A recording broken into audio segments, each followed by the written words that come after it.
Anna Sarwar.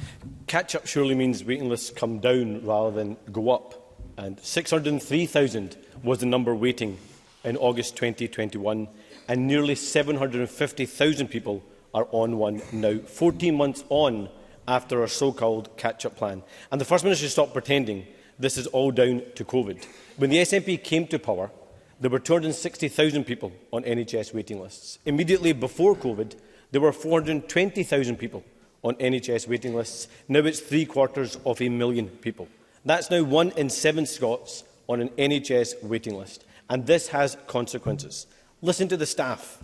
Dr Leila Peel from the BMA said this week that patients are now presenting at A&E because of complications developed while waiting for treatment and scans. Week after week, this government has been breaking records for the worst A&E waiting times ever. So, First Minister, can you tell us how many people have waited over 12 hours for A&E treatment since you launched your so-called NHS Recovery Plan? First Minister. I've obviously just covered the situation in accident emergency. Those waiting over 12 hours has increased, but more than 95% of patients are seen in accident emergency within 12 hours. Of course, the target we want to meet in accident emergency is the 4-hour waiting time target. In terms of waiting times more generally, yes, waiting times have been increasing. There has been a 2-year pandemic that has had a significant impact on waiting times in our National Health Service. But as I said, I think in response to a question earlier on, of course there are other factors that were pre-existing, the changing demographics of the country being one of those.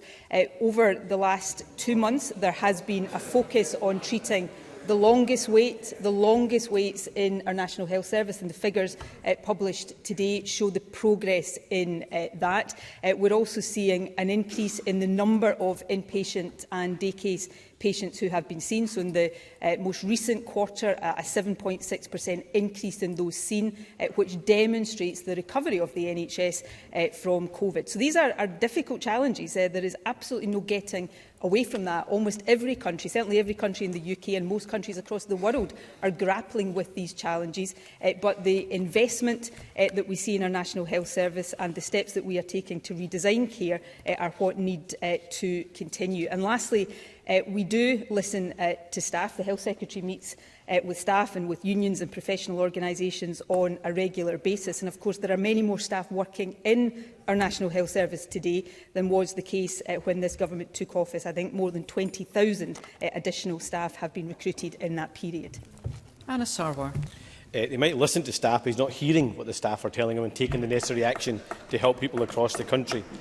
In terms of the actual question I asked the First Minister, the answer she was looking for is 38,255 people have waited more than 12 hours in A&E since the Recovery Plan was published. 38,255.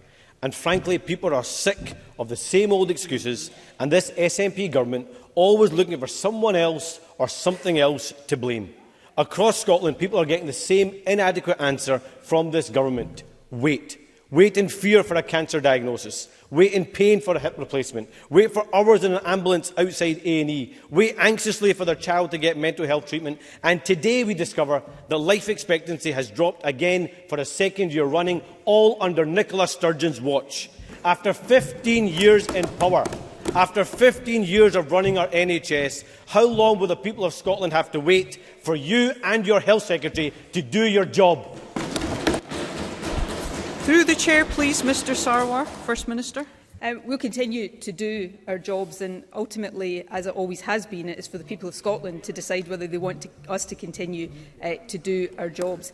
A 2-year pandemic for Scotland, for every country, has presented real and very significant challenges, and every day we seek to address these challenges and support those on the front line who are doing that. We will continue to do that in our NHS. We will continue to take the action, albeit in this regard with one hand tied behind our back, to tackle poverty in Scotland, to have a positive impact on things like life expectancy.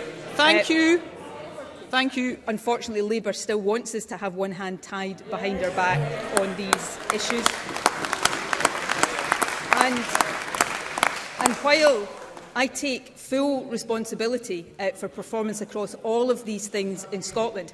Come back to the reality in Scotland in terms of the National Health Service, that whatever the challenges we face, thanks to the dedication of those working in our National Health Service, it is performing better than its counterpart in England, where the Conservatives are in power, and better than its counterpart in Wales, where Labour are currently in government. So we will continue to address these challenges. We will continue to take the steps necessary to do so, and we will continue to ask the Scottish people to put their trust in us to do exactly that.